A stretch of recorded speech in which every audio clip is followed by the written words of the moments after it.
Assalamualaikum warahmatullahi wabarakatuh. Waalaikumsalam warahmatullahi wabarakatuh. Perkenalkan, nama saya Bayu Kurniawan. Pada kesempatan kali ini saya akan menjelaskan tentang belajar marketing dari buku Henry Manambiring. Sebelumnya, ada yang suka baca buku nggak? Saya. Baca buku tentang apa? Isekai. Wah, pasti mana? Enggak, lagi novel. Oke. Kemudian ini adalah buku yang akan saya bahas. Buku ini berjudul Belajar Marketing, Belajar Hidup. Buku ini tebalnya sekitar 150, ya lumayan tebal. Pembahasannya tentang dasar-dasar dari marketing, kemudian diimplementasikan untuk improvement diri.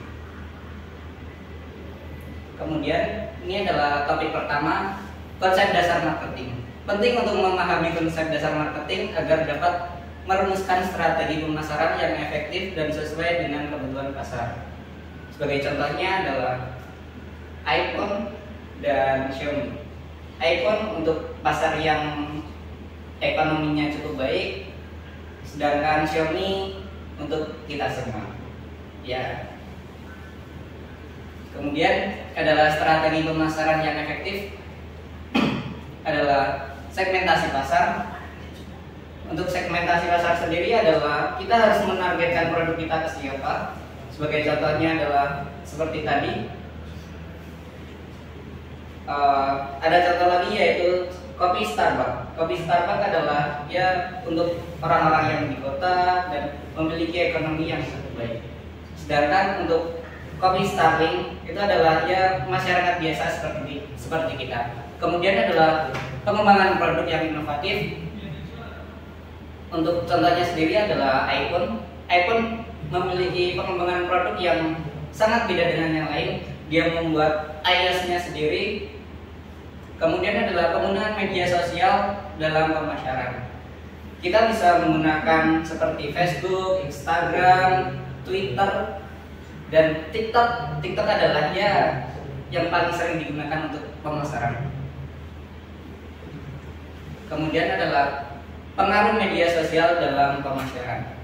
Poin pertama adalah perubahan pola pemasaran. Perubahan ini sangat sering terjadi karena ya banyak yang trading dan kita tidak tahu bagaimana cara nge-track apakah produk kita akan trading atau tidak. Kemudian adalah peningkatan brand awareness, yaitu agar produk kita biar terjangkau dengan orang yang luas. Semakin banyak masyarakat tahu produk kita, maka kemungkinan besar produk kita akan dibeli oleh masyarakat itu semakin banyak. Kemudian adalah pengaruh endorse digital. Kita bisa menggunakan artis, public figure, atau penyanyi agar produk kita semakin dikenal oleh masyarakat. Kemudian adalah pentingnya branding.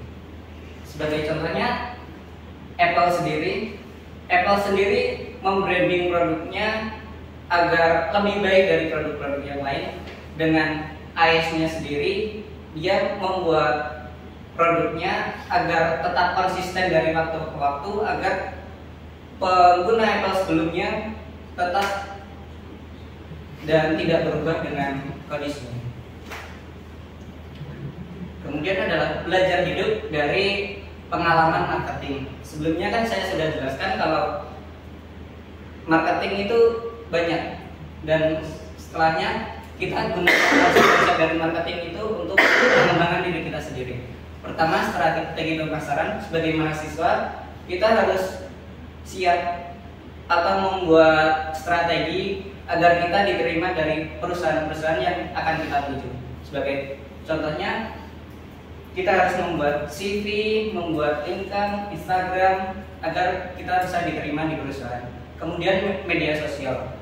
Media sosial itu adalah sebagai kita untuk menampilkan proyek-proyek kita agar perusahaan tersebut bisa mengakses bagaimana profil kita. Kemudian ada branding. Branding ini sebagai patokan agar kamu dikenal sebagai siapa. Sebagai contohnya, ketika saya adalah di data science, saya harus dikenal sebagai seorang data scientist. Agar ketika orang lain membutuhkan pekerjaan tersebut bisa memanggil saya karena saya terkenal bisa di bidang tersebut.